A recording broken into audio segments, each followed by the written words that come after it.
आपके मुल्क? जी, देखिए मेरे ख़्याल से पाकिस्तान ने कभी भी मैंने हमेशा से बात की है कि पाकिस्तान को अपनी इकोनॉमी पे काम करना चाहिए, जो अनफॉर्च्यूनेटली नहीं किया जाता। जो गवर्नमेंट भी आती है या जो लोग भी जिन पावर में आते हैं, जिनके हुँ। हाथ में मुल्क चलाना होता है, वो अपना टाइम निकालते हैं, अपनी जो करप्शन करनी है वो करते हैं और उसके बाद निकल जाते हैं। इसी वजह से हम इस वक़्त इस हालत में हैं कि हम अमेरिका को ना नहीं कर सकते और हमें यहाँ से ट्रुप्स भेजने ही होंगे, चाहे ये 10 दिन लगाएँ, चाहे ये पूरा मंथ लगाएं, लेकिन उसके बाद आप देखेंगे कि पाकिस्तान जो है वो अपने ट्रुप्स भेज रहा है। ये जो किराए के गुंडे या कातिल वाली बात की जा रही है वो तो नहीं है, लेकिन हाँ किराए पे हम अपने फौजी जरूर बेचते रहे। पहले भी हमने किया है, अभी दोबारा हम करेंगे।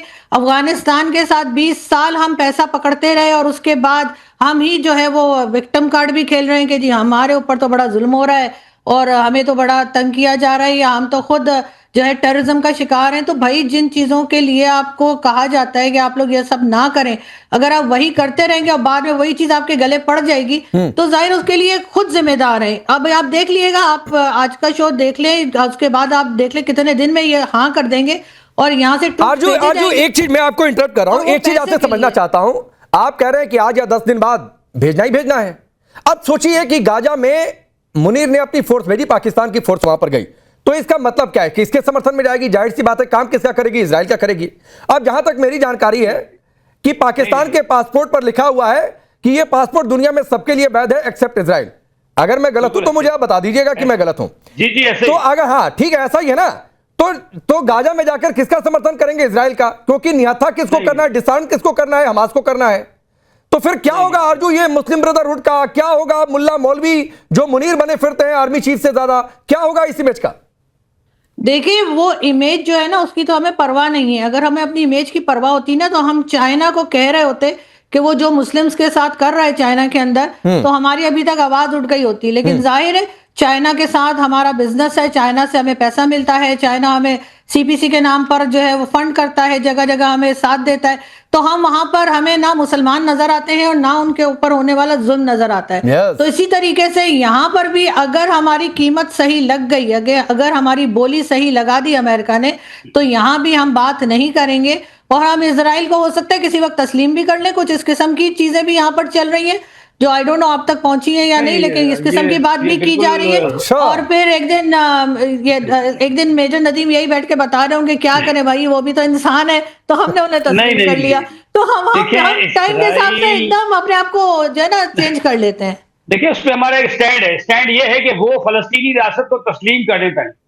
दो रियासती हल है, ठीक है। जैसे हम कश्मीर में भी कहते हैं ना कि आप कश्मीर का मसला हल कर लें और आप दोस्ती कर लें, हमारे साथ बैठ जाए। इसी तरह दो रियासती हल है फलस्तीन का और इसराइल के कॉन्फ्लिक्ट का। अगर वो दो रियासती हल कर लेते हैं तो फिर डेफिनेटली वो आगे पाकिस्तान देखेगा कि क्या रास्ता है इब्राहिम ठीक, अकॉर्ड के लिए भी। अब सुनिए मेजर नदीम, मैं आगे बढ़ूं, आप इसमें कश्मीर को गुस्सा लाए।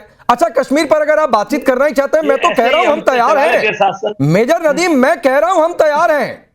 और यहां से बहल सर, माथुर सर, दोनों लोग इस पर ग्रीन सिग्नल, और आप कहेंगे तो भारत सरकार भी ग्रीन सिग्नल देगी। एक तरीका है, मैं आपको बता रहा हूं, एक तरीका ये कि जो कश्मीर आपने कब्जा रखा है, जो पीओके है, उसे छोड़ दीजिए, बात खत्म। आइए दोस्ती करते हैं, बातचीत करते हैं, बाकी के मसलों को भी हल कर लेते हैं, क्या दिक्कत है? वो पीओके आप छोड़ दीजिए। जिस दिन मेजर नदीम यहां बैठकर आप कहेंगे ठीक है पीओके छोड़ा, ठीक है टेररिज्म छोड़ा, आप देखिएगा फिर हालात सुधर जाएंगे। हमारे तो है ही बेहतर, आपके भी बेहतर होने शुरू हो जाएंगे। सबीन सईद, ठीक है सर, ठीक है सबीन सईद, जो बात आरजू कह रही है, ठीक है सर, आगे बढ़ने दीजिए। जो बात आरजू कह रही हैं और जो मेजर नदीम कह रहे हैं, फोर्स जानी है, तो कल को क्या ये स्थिति भी आ जाएगी कि इजराइल को मान्यता दे देगा पाकिस्तान? और फिर एक और बड़ी बात आरजू ने कह दी कि बोली लग जाए, फिर क्या मुल्क, क्या पाकिस्तानी सब गिरवी रखने के लिए तैयार है? देखिए, सबसे पहले तो मोहतरमा ने जो बात की है कि पाकिस्तान इजराइल को तस्लीम कर सकता है, मैं आज आपके शो में बैठ के इन खातून को ये चैलेंज कर रही हूँ कि आने वाले वक्त में, मुस्तकबिल में, अगर कभी पाकिस्तान ने इसराइल को तस्लीम किया, खुदा न खास्ता, पाकिस्तान ऐसा करेगा नहीं, लेकिन अगर कभी पाकिस्तान ने इसराइल को तस्लीम किया, मैं आपके शो में या कि इंडिया के किसी भी शो में मुझे बुलाएगा, मैं इनसे माफी मांगूंगी। लेकिन मैं इनको ये बता रही हूँ कि अगर पाकिस्तान ने, क्योंकि पाकिस्तान इसराइल को तस्लीम तो नहीं करेगा, अगर ऐसी कभी नौबत आई तो मैं इनसे माफी मांगूंगी। लेकिन इन खातून को, मैंने आपको पहले भी काफी दफा आपसे रिक्वेस्ट की है, आज भी कर रही हूँ, खुदारा इनके साथ पाकिस्तान का झंडा मत लगाया कीजिए। ये वो लोग हैं जो पाकिस्तान के नाम पर कलंक हैं और ये गद्दार हैं एक तरह से ये लोग। माजरत, मैं बतौर पाकिस्तानी इनको एक्सेप्ट नहीं करती। अब आपका आई गेस टॉपिक था आसिम मुनीर के हवाले से कि वो कलकत्ता में फौज तैनात करने जा रहे हैं, उस हवाले से देखिए ये बात अभी छिड़ी है। अभी आसिम मुनीर साहब विजिट करेंगे, वो अमेरिका जाएंगे, डोनाल्ड ट्रंप से मुलाकात करेंगे, वहां पर जाकर इस हवाले से बातचीत होगी। और ये कोई इतना छोटा मोटा प्रोसीजर नहीं है। और ये खातून कह रही किराए के डाकू मोहतरमा, इन्हीं किराए के फौजियों की वजह से, इन्हीं किराए के डाकू की वजह से आप आज जिस भी मुल्क में बैठी हैं आप सुकून से बैठी हैं। पाकिस्तान आज महफूज है इन्हीं किराए के फौजियों की वजह से। पाकिस्तान आज महफूज है इन्हीं लोगों की वजह से। ये अपनी जानें जो है वो कुर्बान करते हैं। दूसरा, गजा में फौज भेजने वाली जहां तक बात है, देखिए गजा में फौज भेजना पाकिस्तान का अपना इंटरनल मसला है। उस हवाले से प्रॉपर काम होगा और उसके बाद ही फिर अगर ये फैसला किया जाता है तो ये फैसला किया जाएगा। अभी तक ये बात डिस्कशन सिर्फ एक ये चीज है कि जब डोनाल्ड ट्रंप के साथ मुलाकात होगी उस मुलाकात में ये डिस्कशन हो सकती है कि गजा में फौज को भेजा जाएगा ना। तो जहां तक मेरी जानकारी है आरजू इस्लामाबाद में ही रहती हैं, ठीक। अगर मैंने आरजू आपसे पिछली बार भी कहा था कि एक आध बार इनको चाय वाय पिला दीजिए, यहां से कहिए तो हम मदद कर देते हैं। थोड़ा सा इनको चाय वाय पिला दीजिए, एक मुलाकात कर लीजिए ताकि इनको ये यकीन हो जाए कि आप इस्लामाबाद में ही रहती हैं। बार बार ये कहते हैं आप पता नहीं दुबई सऊदी पता नहीं कहां कहां आपकी लोकेशन बताई जाती है। तो एक तो ये बात है। और दूसरी बात है सबीन, अच्छा आपको कहिए तो सबीन मैं आरजू से ही पूछवा दूं, आरजू आप इस्लामाबाद में ही रहती है ना? जी बिल्कुल, इस्लामाबाद में। कभी चाय वाय पिला दीजिए मैडम इनको, सबीन को। एक आध बार मेरी रिक्वेस्ट है, सबीन सईद को चाय बिस्किट। मोहतरमा टाइम दे, मोहतरमा मुंह ना छुपाएं तो मोहतरमा को हम इनवाइट करेंगे।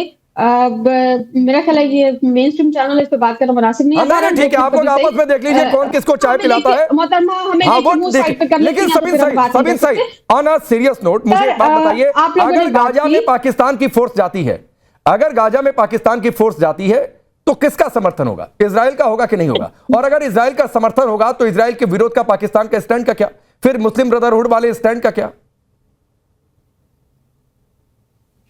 देखिए ये सारी बहस तो उस वक्त छिड़ेगी जब पाकिस्तान अपनी फौज भेजेगा। अभी डिस्कशन इनिशियल स्टेजेस पर है, अभी शुरू भी नहीं हुई बात और आप लोगों ने इस चीज को इतनी हवा बना दिया। अगर पाकिस्तान वहां पर जाता है तो डेफिनेटली हम अपने गजा के जो लोग हैं उनको प्रोटेक्ट करेंगे। लेकिन यहाँ पर भी बहुत से ऐसे लोग हैं जो ये कह रहे हैं कि पाकिस्तानी फौज को गजा में जाना चाहिए, क्योंकि नो डाउट अभी समर्थन करने लगी अपनी आवाम का। माथुर सर अब आपको लेकर आता हूं। सबीन सईद के सुर तो इसी शो में बदलने लगे कि बहुत सारे लोग हैं जो समर्थन कर रहे हैं कि गाजा में जाना चाहिए। अच्छा माथुर सर मुझे एक बात बताइए, अगर ये तो ट्रंप ने मूड बना रखा है कि गाजा पीस फोर्स भेजनी है और उसमें मुनीर को उन्होंने कह भी रखा है, मुझे सर ये समझाइए या सबीन सईद को समझाइए, मैं तो समझा हुआ हूं कि अगर ट्रंप की मुनीर नहीं मानेंगे तो नुकसान क्या होगा? देखिए मेरे को एक बात इसके पहले बोलने दीजिए। हम लोग 1970 का ब्लैक सितंबर वाला दिन भी याद कर लें। इनके मोहम्मद जियाउल हक जो कि आगे जाके आर्मी चीफ बने और फिर पाकिस्तान के प्रेसिडेंट भी बन गए, उन्होंने 11 दिन में उनके नेतृत्व